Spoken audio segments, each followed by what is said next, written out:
Hi, y'all. I'm Brenda Lindsay, the founder of Mind Transformation. I'll be your presenter. Thank you for joining us. Just a little more about me. I've been practicing mindfulness for 13 years now, I guess, or since 2013, excuse me. And I'm a trained mindfulness instructor through Brown University, an actual MBSR instructor, which stands for Mindfulness-Based Stress Reduction. So I look forward to spending the next hour with you, and feel free to raise your hand, but we will have a Q&A session at the end. And I hope that this is interactive as well. If you just want to unmute yourself to answer some of the questions I may have of you, that would be wonderful. Because the more interactive it is, the more you'll be engaged. And obviously that's what we want. So today, during the next hour, we'll be talking about, I just need to admit people, excuse me.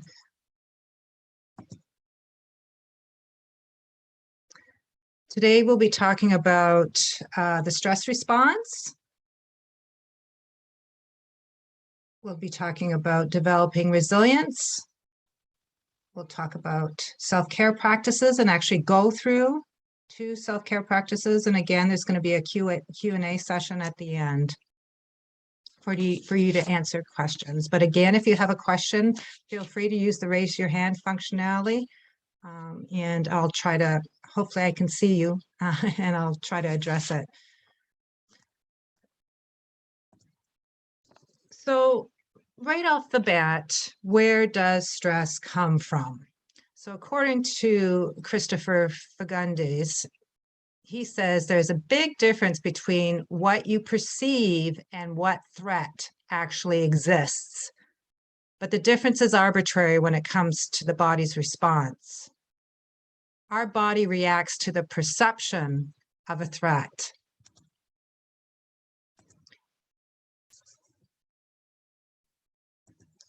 Sorry guys, this is awkward because I'm trying to let people in at the same time. Our bodies react to the perception of a threat, whether it's imaginary or real. So that's something really important to remember, that there can be a completely imaginary threat that we just make up in our minds, and our bodies will respond to that threat as if it's real. And Hans Selye says, it's not what happens to you that matters, it's how we react to it. So we're just going to start with some elementary science, and I won't bore people too much with this, but basically we have an autonomic nervous system that has two divisions.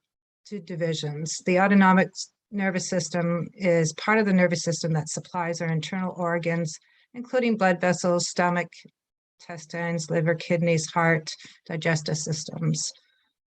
And it has 2 main divisions, the sympathetic division and the parasympathetic division. The sympathetic division is that fight or flight system. It's fast, automatic for immediate survival, and we're in tunnel vision. And it's needed to, obviously we have tunnel vision to do everything we can to survive, right? And the parasympathetic is also known as the rest and digest system, and it's activated when that sympathetic division is not activated. So that's the rest and digest, and that's ultimately where we want to be, or at least recover to as quickly as we can after our fight or flight system has been activated. So here are just some examples of what happens to our body when our fight or flight or our sympathetic division is activated. Our heart beats faster and stronger, our blood pressure rises, our arteries dilate to the heart and the brain, blood flows to the muscles. So again, this is needed so we can survive, right? And we needed it thousands of years ago when we could have been attacked by lions. We needed to do whatever we could to protect ourselves. The problem is today is our fight or flight is being activated over everything. It's activated at work with our coworkers, our bosses, activated when we're doing our taxes, it's activated during the pandemics, it's activated over politics, it's activated when we're driving with road rage. So it's activated all the time. So we want to kind of understand so we can develop some resilience and manage our stress better in order to get into that sympathetic or rest and digest system. So some more thoughts on stress.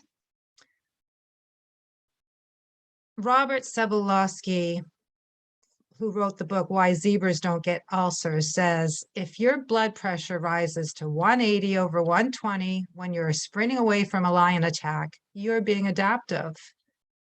But if your blood pressure is rising to 180 over 20 every time we see the mess in our teenager's bedroom, we could be heading for a cardiovascular disaster, right? So again, we want to do what we can to activate this rest and digest system, which is our relaxation system. It's where our body repairs and restores itself. The heart rate and pulse decrease, our blood pressure is lowered, and our glucose levels are lowered. It's where we basically want to be as much as we can. So a few more things about stress.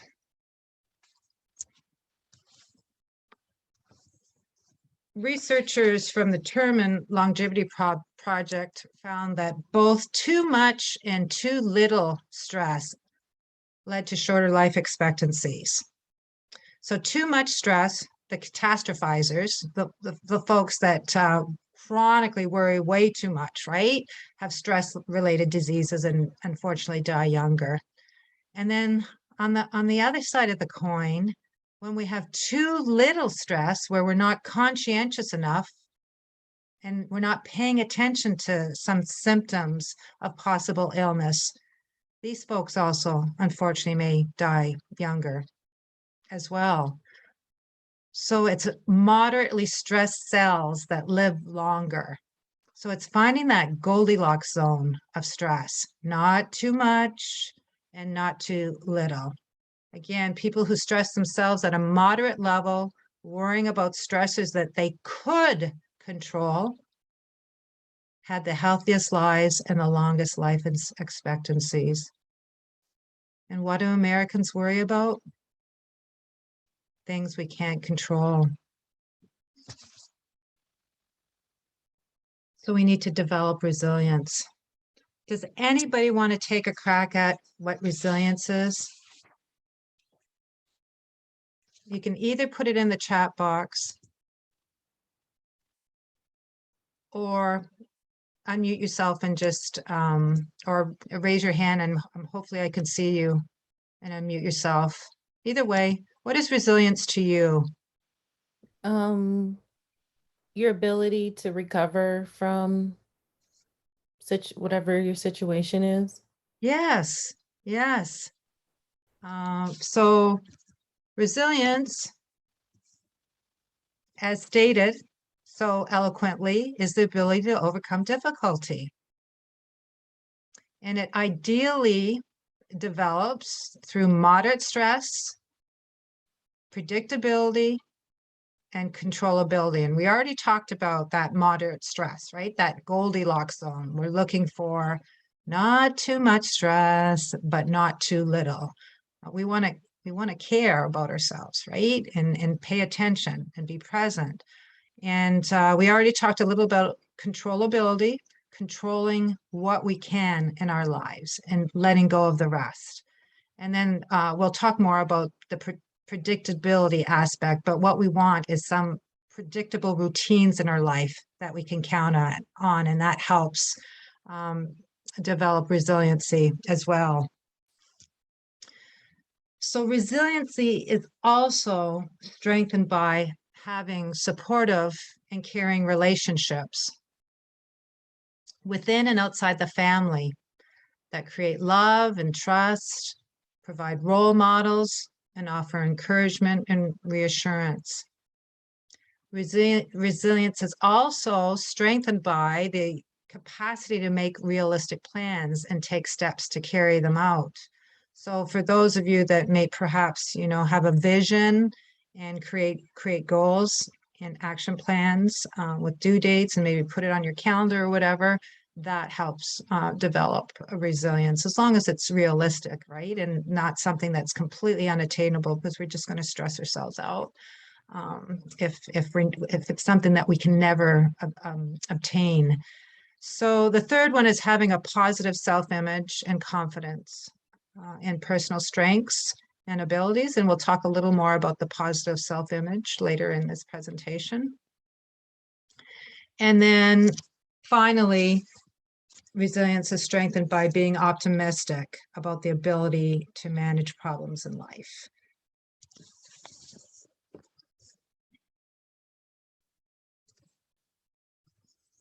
So there's no fixes for stress. There's no magic cure, but we can reduce and manage it also through self-care practices. And according to this particular definition, self-care is the practice of taking action to preserve one's physical, mental, emotional, social, and spiritual health. And here are some examples of various practices, self-care practices. Resilience training, and congratulations to all of you that are here today. So you've just checked that first box, right? Resilience training and practice. For example, a gratitude practice, a daily gratitude practice. Exercise, a healthy diet, and good sleep routines. I don't know if anybody's seen the science now, but it's obvious that having a good night's sleep is really important, in addition to those social connections, which is the next bullet. Social support networks, talking with a trusted source or therapist if you don't have really close friends to confide in. It's so important to have these trusted networks. And then a yoga or meditation or a chai tea practice, maybe a massage or other practices that can activate our parasympathetic nervous system, that rest and digest system that we talked about at the beginning, where we can restore and our bodies can start to heal. And then lastly, creative expression. So if you're into writing, painting, or music or reading, that is also a good self-care routine for you. Any questions up to this point? Feel free to use the electronic raise your hand if you have it. If not, you can just raise your hand and I'll see if I can find you on the side of the screen here.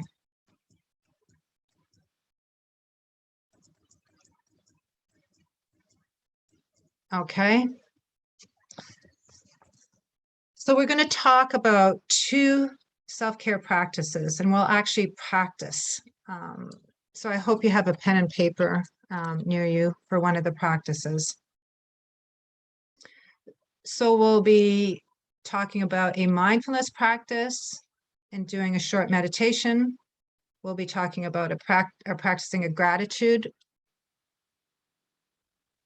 practice, and we'll be doing a short gratitude practice as well.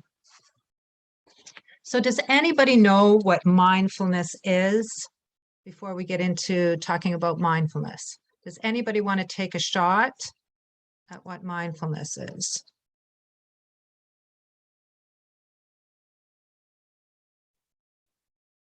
You can either put it in the chat box or just unmute yourself.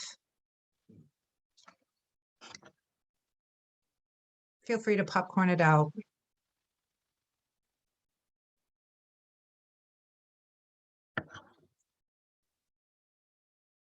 You can do this, you guys. I know you can. Staying present, awareness of the moment, being present mentally. Yes, all good answers. Thank you.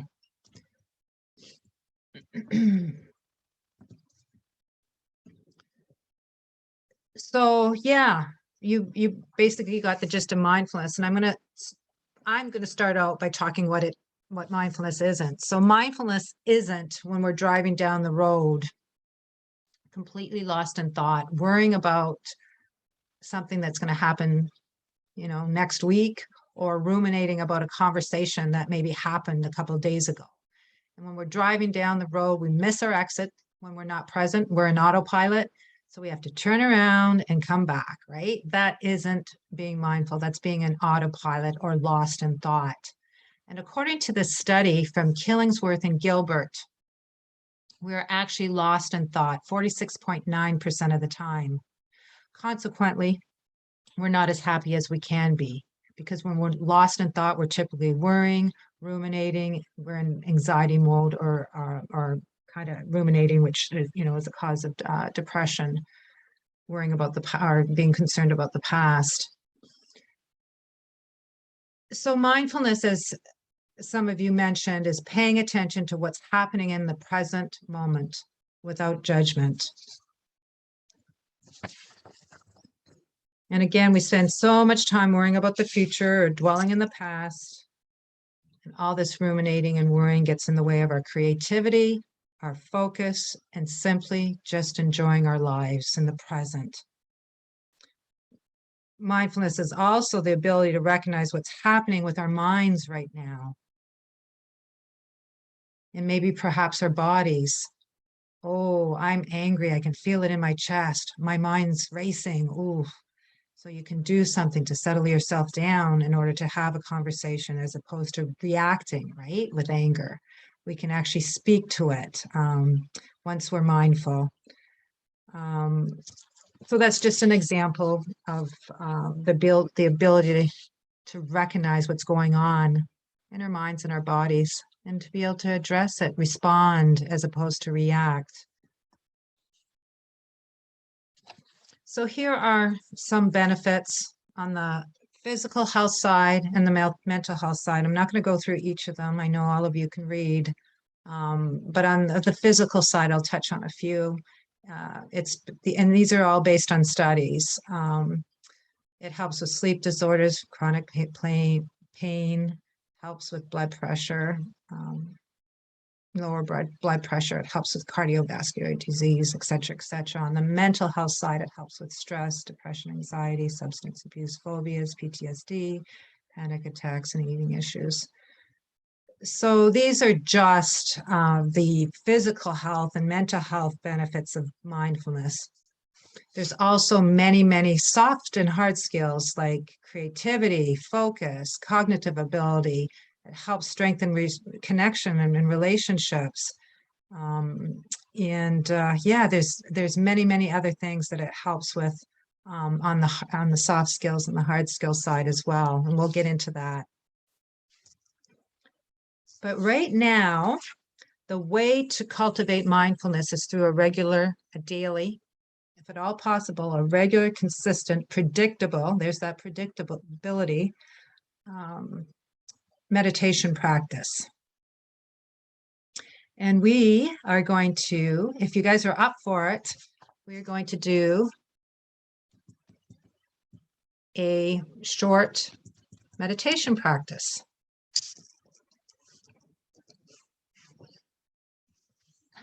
So if you want to just settle into your chair in a dignified posture.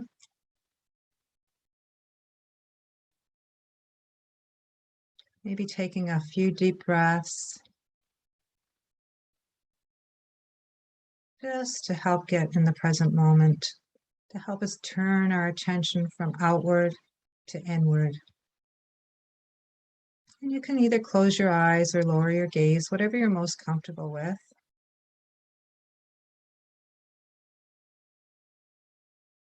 And we'll start with just noticing our sit bones on the chair.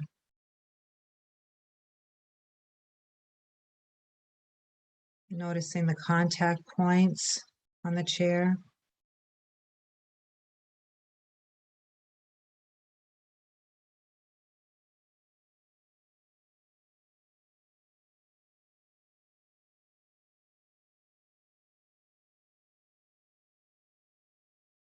Contact points of the back of our legs touching the surface of the chair or clothing. And then noticing our feet on the floor, grounded on the floor, if that applies to you.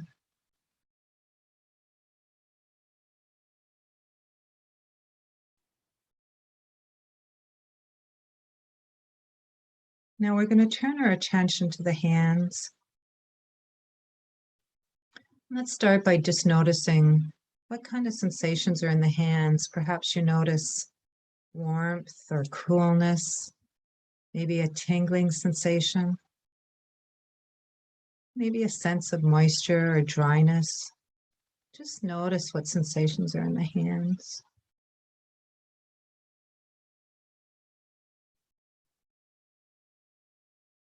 And when the mind starts to wander off, no need to be harsh with ourselves. Just ever so gently notice that the mind has wandered off and bring it back to sensations in the hands.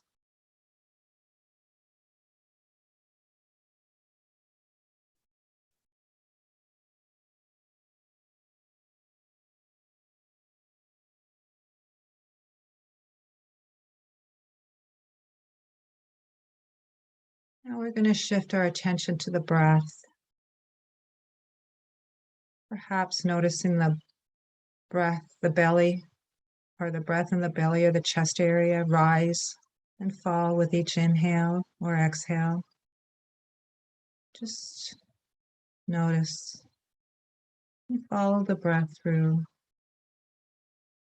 And perhaps notice the pause in between. Breathing normally, if you can.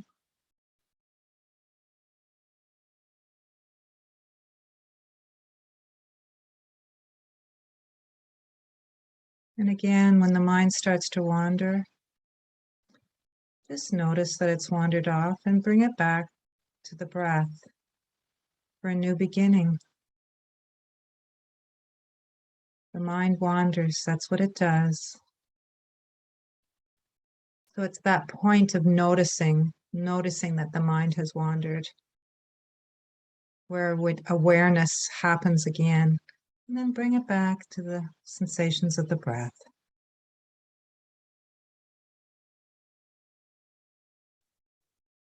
For a new beginning again and again.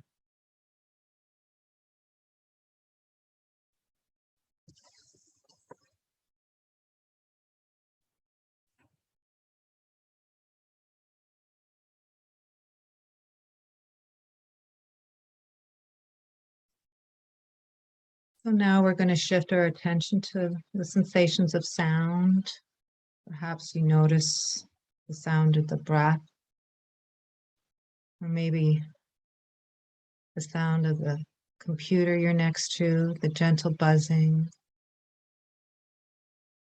of a computer, or maybe you notice activity in a room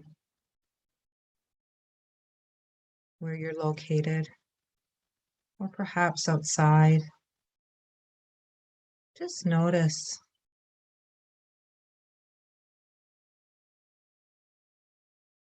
Sounds arising, perhaps lingering, and then dissipating.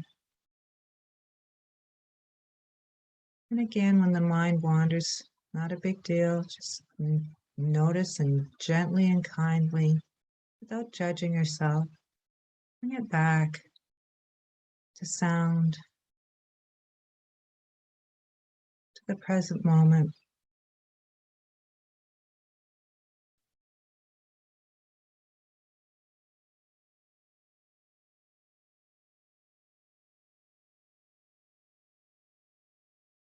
So for the last few moments of this particular practice, we're going to choose an anchor to focus our attention on. It can be an anchor that's sensations in the hands or the feet, or perhaps it could be the breath, or it could be sound. Choose an anchor that feels accessible for you this morning. Whatever that anchor is. And focus your attention on that anchor, whether it be sound, the breath, or sensations in the body.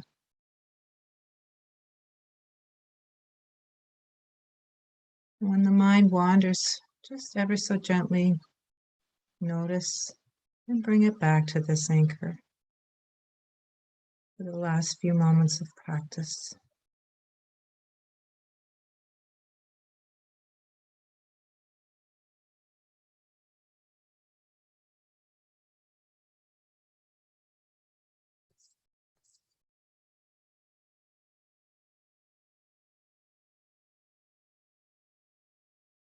And again, when the mind wanders, just notice and bring it back to this anchor.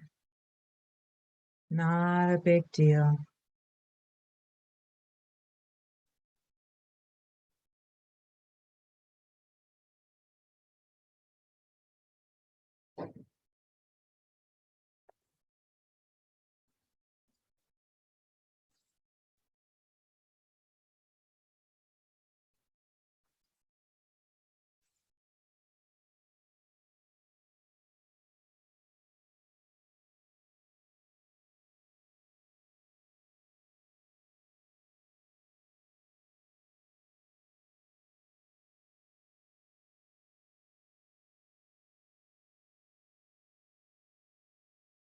So when you're ready, you can gently open your eyes or lift your gaze.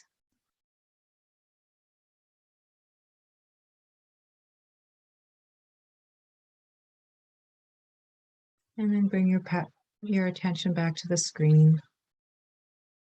And I'd love to hear about what the practice was like for you. That was kind of a long practice, so good for you. Pat yourselves on the back.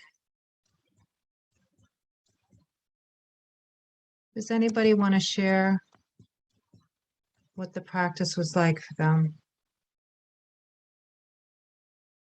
Just unmute yourself.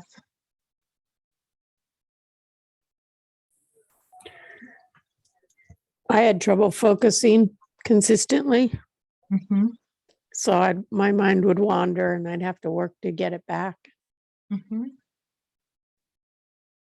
Thank you, Dion, for sharing. Did anybody else experience that? You can just raise your hand if you did.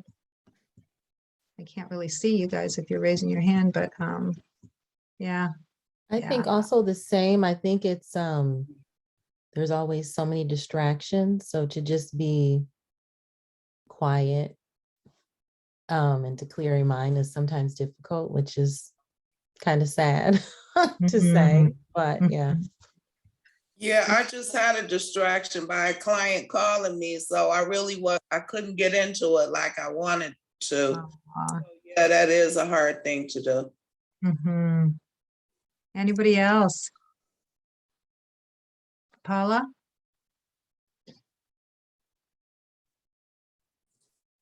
I had the same thing. Trying to stay focused is difficult. Mm-hmm. Yeah.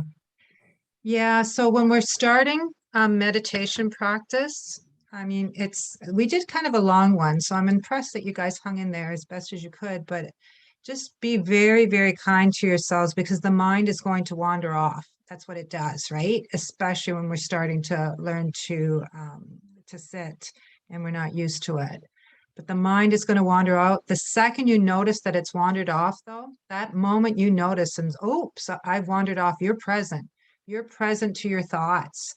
And so if you can just bring it back to that anchor, you're actually resculpting your mind every time you notice, right? That you've wandered off and then you bring it back to the present moment or to the particular anchor, whether it's the breath or sound, or some people use it in visual field, even perhaps staring out the window with an unfocused gaze at a tree or something. That can be an accessible practice for many as well, especially when you're starting off in the summer. It's nice to just sit and just gaze at beautiful Mother Nature in front of us. So again, the mind wandering is perfectly normal as long as you're noticing and bringing yourself back. Whether it's one time or two times or three times during practice or 10 times, you're resculpting your brain to become more present. So just know that. Good job, everyone. Big round of applause. Okay, so I wanted to share with you, now that you've experienced a short mindfulness practice, and again, some of you may have already meditated, so that might not have been a big deal, but here are 3 studies that actually show how once we have a regular mindfulness practice, our brain actually changes. So for those that meditated regularly, they had greater folding in their cerebral cortex, which is hypothesized to reflect greater introspection, attentiveness, and emotional stability. So again, folks that meditated regularly were shown to have greater folding in their brains that helped with attentiveness, greater introspection, and emotional stability. Folks that meditated regularly are also shown to have a thickening of that prefrontal cortex, which is the rational part of our brains, which helps with sensory, cognitive, and emotional processing. And then finally, and again, these are just 3 studies out of many, many dozens and dozens of studies on the brain. But these 3 studies, the third of these 3 studies show that gray matter increases in the areas of the brainstem, which is linked to self-acceptance and personal growth. And who doesn't want that? Who doesn't want that self-acceptance, right? Because sometimes we are our worst enemy, and we're very critical often of ourselves. And when we start to learn to meditate, it's so important just to be kind to ourselves when the mind wanders off, because that's what the mind does. And when we talk about self-acceptance, I'm going to go back here again to strengthening resilience. If you look at the 3rd bullet, having a positive self-image and confidence in personal strengths and abilities. So having that positive self-image actually helps strengthen resilience, and mindfulness can do that for us, and it's been demonstrated in studies. So, any questions at this stage? Paula, you have your hand up. I just want to make sure you don't have a question. Okay, it disappeared. Anybody else?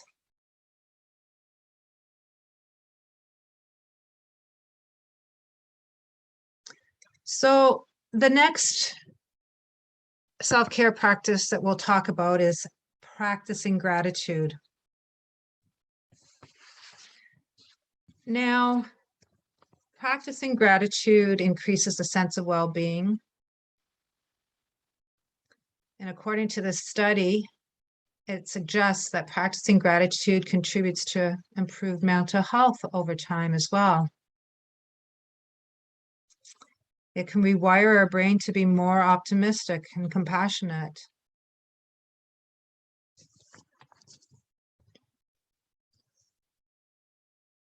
And it doesn't matter if we're practicing gratitude, whether it's we're grateful for a cup of coffee or we're grateful for recovering from an illness. It all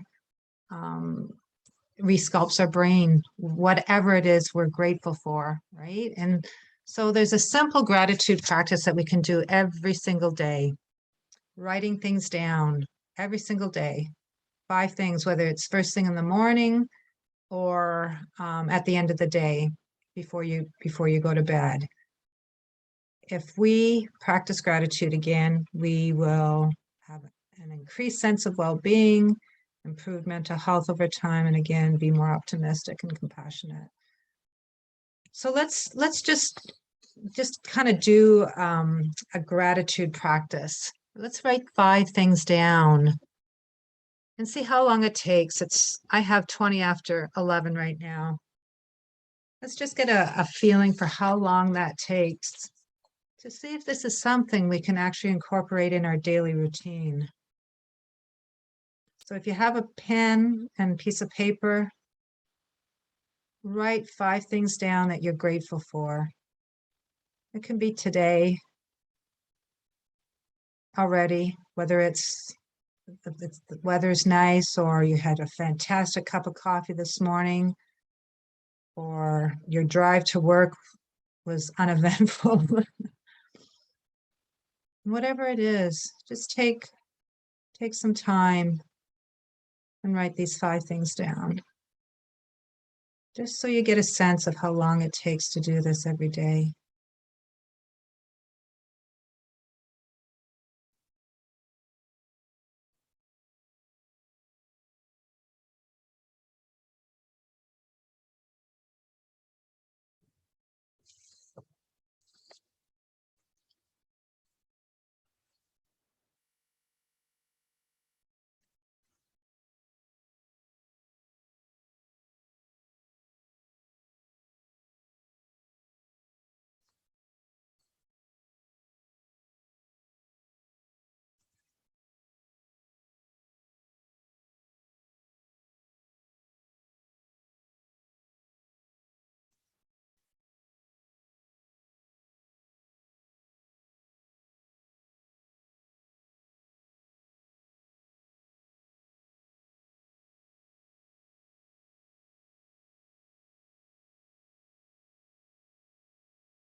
And when you're done, if you want to just say that you're done in the chat box, so I get a sense. I don't want to rush anybody. We have time.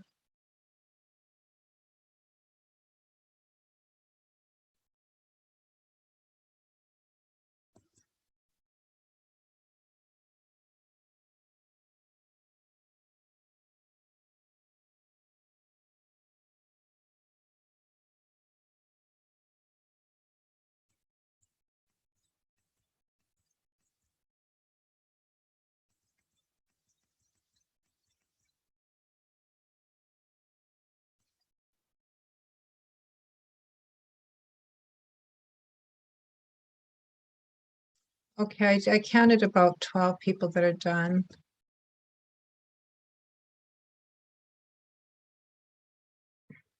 And it hasn't even been 5 minutes. We started at 20 after, I believe I said, and I'm showing, I don't know, 23 and a half minutes after. So 3.5 minutes, that's all. Does anybody want to speak to some of the things that they were grateful for? Sure, I can. Thanks. Yeah. As soon as I move the screen out of the way so I can see. I'm grateful to be with family right now, grateful to have 24-hour care for my aunt, grateful for my kitty and my job and the beautiful cedar tree out the window that I've been looking at while this training's been going on. Nice. Nice. Yeah. Yeah, that's wonderful. And for 3.5 minutes, right? It doesn't seem like that would be a difficult thing to incorporate in our routine every day. Thank you for sharing, by the way. You're welcome. So, yeah. So what I hear the most is, I'm too busy for self-care, right? Or I can't get my self-care strategies to stick.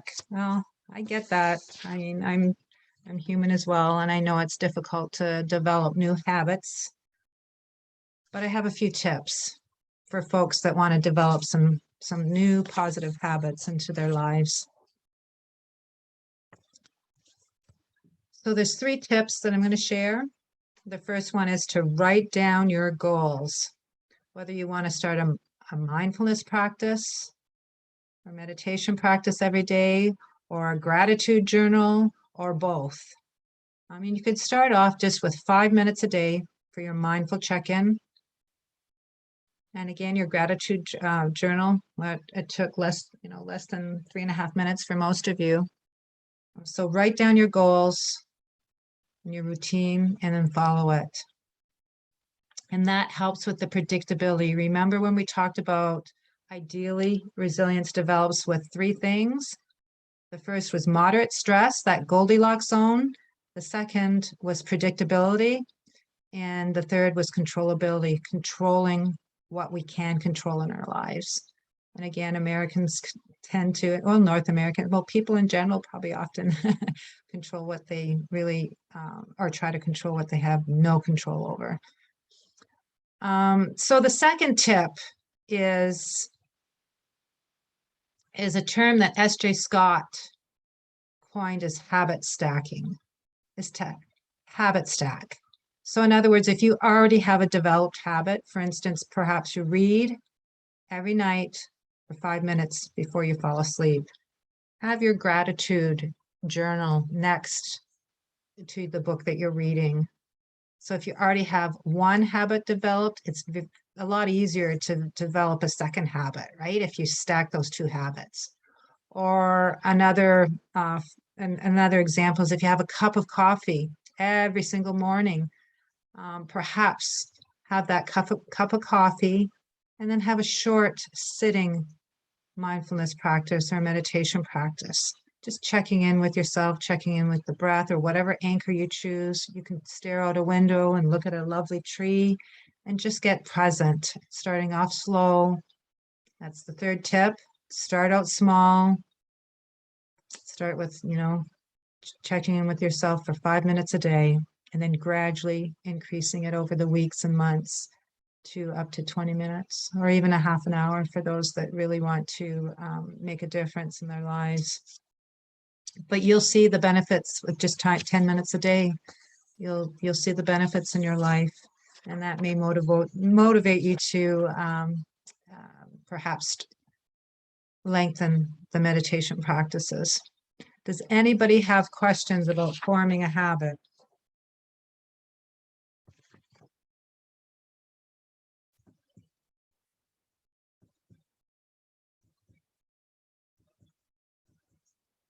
All right.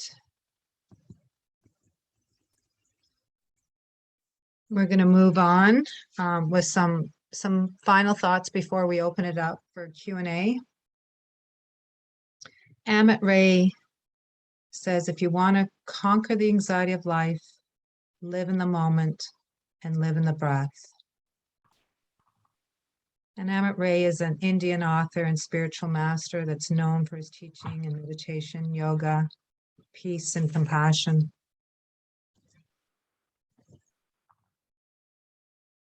And then there's also a quote from John Donahue. Let there be an opening into the quiet that lies beneath the chaos, where you find the peace you did not think possible, and see what shimmers within the storm.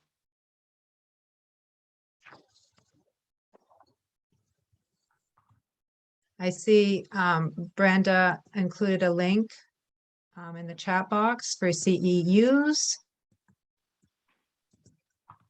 And here are the references for today's presentation.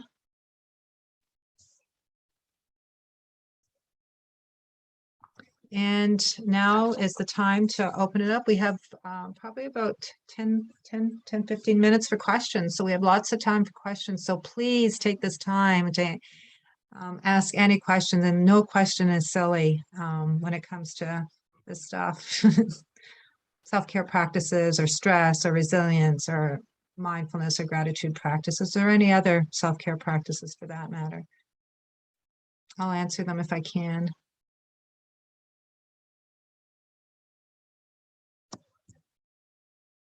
Any questions? Just feel free to raise your hand or unmute yourself or use the chat box. If you're more comfortable using the chat box, that's fine as well.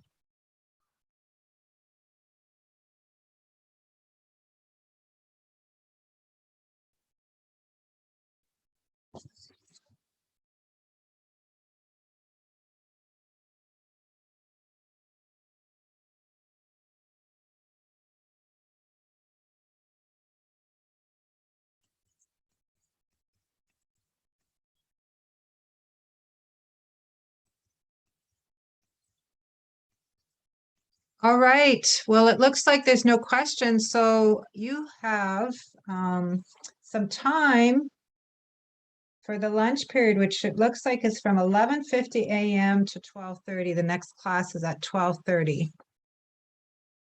So thank you, everyone. Please reach out to me if you have any questions. My contact information is here. You do have one question Oh, in the good. chat. Good. Thank you, Brenda. Oh, is there such a thing as being too present, like not planning ahead and just living in the moment? Oh, that is an excellent, excellent question, Andrea, and I appreciate you asking it. So you can actually be present while you're planning, for instance, and plan while you're conscious, right? Take some time out of your day, block off your calendar, and actually sit down and be present and plan where you're aware of your thoughts, you're aware of what's going on in your body. So in other words, you can be present when you're planning. You can also be present when you're problem solving. If you've noticed ever, sometimes when you're sleeping at night, and in kind of the parasympathetic nervous system may be activated, the rest and digest. And so you suddenly think of, oh, you just got creative. You've problem solved in your sleep, right?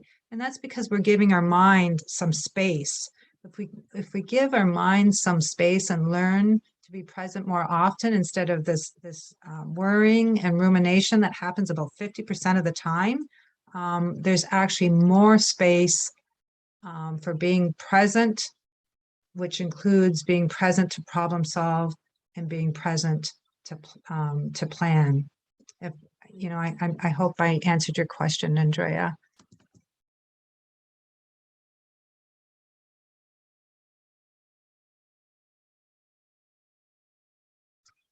Yeah, and Andrea says giving your mind space is a helpful thought to notice. Yeah. Just when you're you'll notice if you start to practice mindfulness through a meditation practice, similar to sleep, you'll start, getting creative. Oh, I can do this. I never thought of that. But the best thing to do is just notice, okay, planning, and then come back, right? You'll remember what you thought of after the practice. But when we give our minds some space and some rest, it really, really benefits not only our bodies, but our minds as well. Anything else before we move on or close out the session? Any other questions? Thank you for the thank yous, everyone. I appreciate you showing up. Great to be here with you for this 40, 50 minutes. Yeah, great job. So I'm gonna close out the session and then you guys enjoy your lunch and the rest of the day. Thank Bye. you all. Bye. Thank you. Bye.